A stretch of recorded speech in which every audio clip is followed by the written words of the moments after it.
Canon R6 broke new ground when it launched back in 2020, one of the first Canon full-frame cameras to offer in-body image stabilization. It symbolized that Canon was finally getting serious with its full-frame mirrorless cameras, and to be fair, the brand hasn't looked back since, launching a succession of great cameras including the R8, R7 and the R6 successor, the R6 Mark II.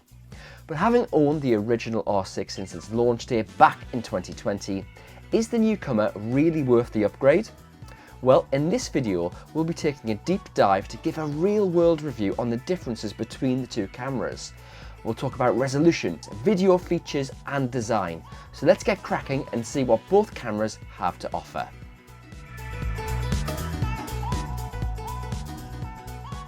Resolution is important but not critical with both these cameras. If you really wanted a high resolution Canon camera, you're more likely to spend more money and opt for the 45 megapixel R5, or you may go old school and snap up the Canon 5DS or 5DSR, DSLRs from back in 2015 that offer 50 megapixel sensors and can be picked up for a real bargain these days.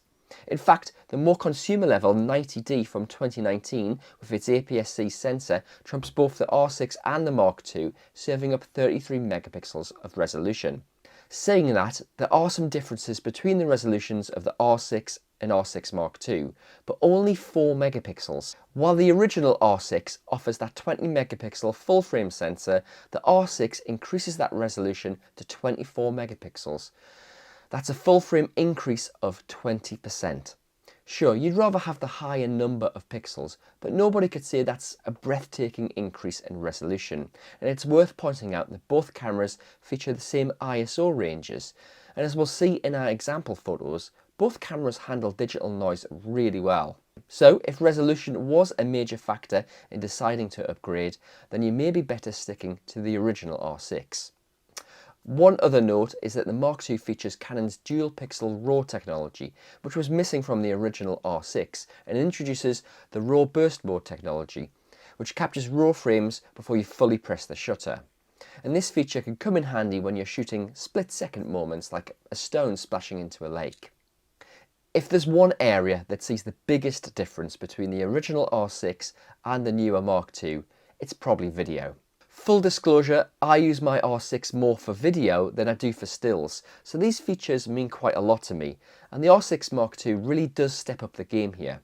So let's take a moment to look at the specifications, and first up, the R6 Mark II can shoot 6K RAW, but only externally to something like an Atomos Ninja device. So we'll park that feature there and stick to more real-world scenarios. If you want to shoot 4K, which both cameras offer, you'll have to suffer a crop with the older R6. Now, this can come in handy when you're shooting subjects a fair distance away, but more typically, a crop is not desirable. So it's great news that the R6 Mark II features no crop at 4K. Existing users of the original R6 will have no doubt encountered the odd issue with overheating when shooting that ultra-high resolution 4K video. In truth, it's not a big deal unless you're shooting for extended periods of time, but nevertheless, the R6 Mark II addresses this and is significantly better heat management. What's more, while the older R6 is restricted to video clips of 30 minutes, the Mark II can shoot unlimited video, obviously depending on battery life and the memory cards that you're using, of course. One last difference between the two cameras in the video features is that the slow motion on the original R6 tops out at 120 frames per second in full HD. With the Mark II, you can shoot up to 180 in full HD, and that's a very welcome addition for me because I shoot a lot of handheld slow motion video. In fact, let's take a look at some video comparisons between the two cameras now.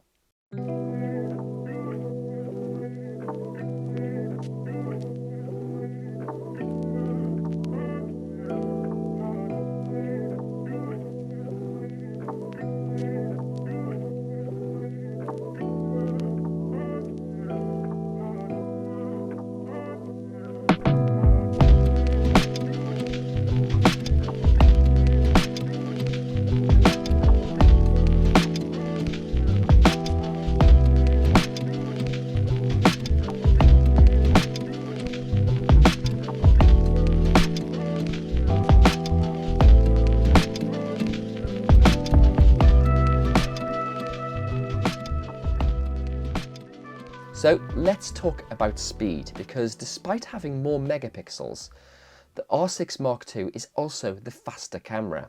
While the original R6 could shoot up to 12 frames per second using that mechanical shutter and 20 frames per second on the electronic shutter, which is, still a damn respectable figure for a full frame camera, the R6 Mark II matches that 12 frames per second on the mechanical shutter, but when moved to the electronic shutter, that jumps up to 40 frames per second. And that figure should be enough for even the most frantic wildlife sequences. Obviously, there are full-frame cameras that are faster, such as the Nikon Z8, but overall, the R6 Mark II is where you want to be with speed and this kind of price tag.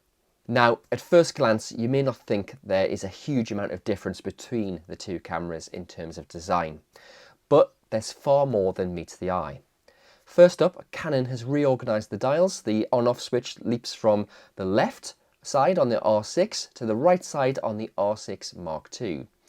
And this spare space is filled with a dedicated switch to leap from photo to video mode.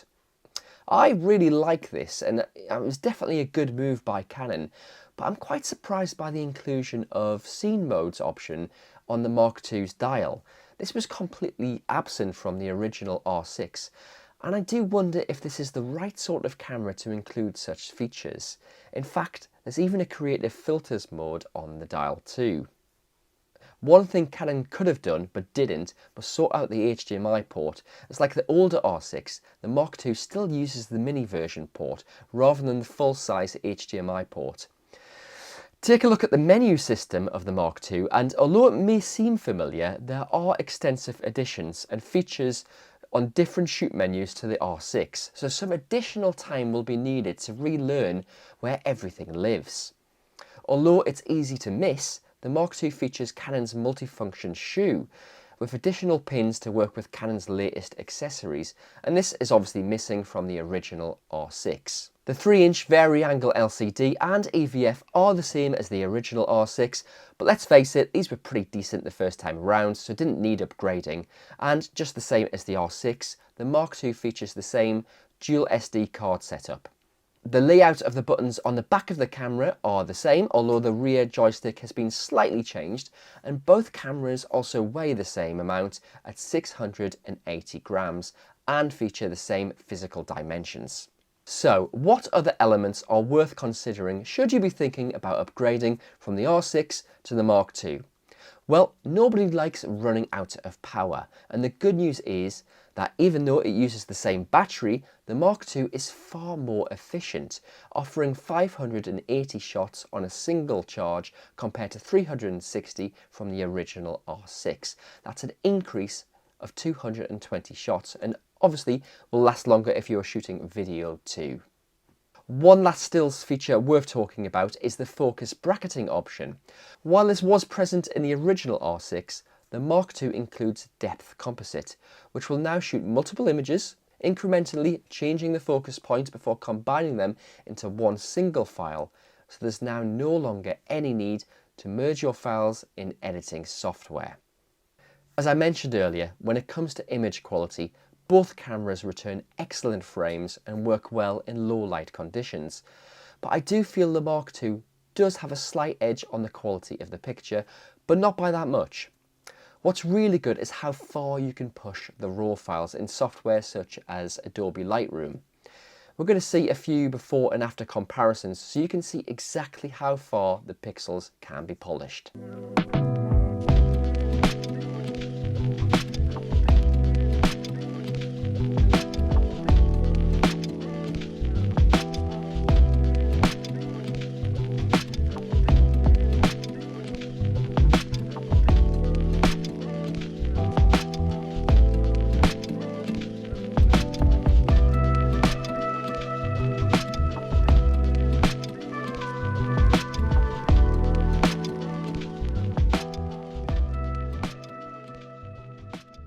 Okay, we've looked at the similarities and differences between the two cameras, so now it's time to answer the question.